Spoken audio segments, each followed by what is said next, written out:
traduire leur recherche en quelque chose qui peut servir la population. Je dis ça parce qu'à un moment de ma carrière, je me suis retrouvé à l'intersection de la recherche et de la politique, et puis ou du moins de ce que l'exécution des politiques. J'ai demandé aux professeurs les plus imminents de me dire, quand mon ministre va se présenter devant le président, il a 80 secondes, je ne dis pas 80 minutes, 80 secondes pour faire son point, vous montrer que ça a de la valeur. Les professeurs échouent totalement comment on appelle ça, cet exercice.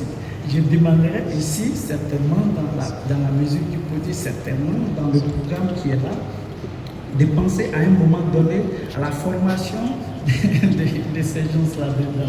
Maintenant, le troisième qui peut aller un peu plus rapidement, le troisième c'est institutionnel.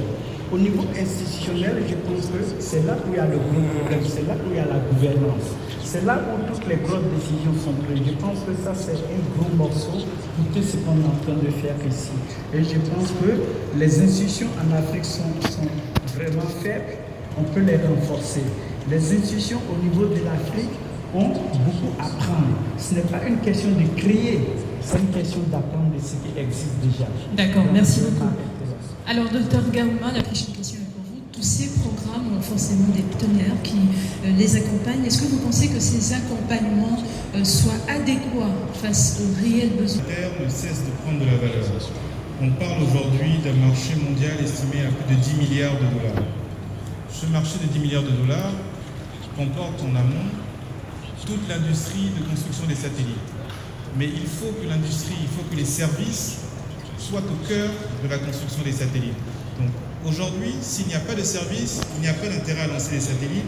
Et l'Afrique, on le sait, représente un marché d'avenir extrêmement important. Les partenariats qui sont aujourd'hui développés ont deux buts. Un, c'est de nous montrer l'utilité des images satellites, pourquoi on en a besoin pour accompagner notre développement, et deux, renforcer nos capacités pour savoir les utiliser et développer des services à valeur ajoutée.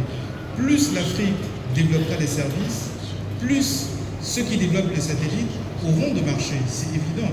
Donc aujourd'hui, les partenariats ne sont pas une question de pertinence, c'est une question de nécessité.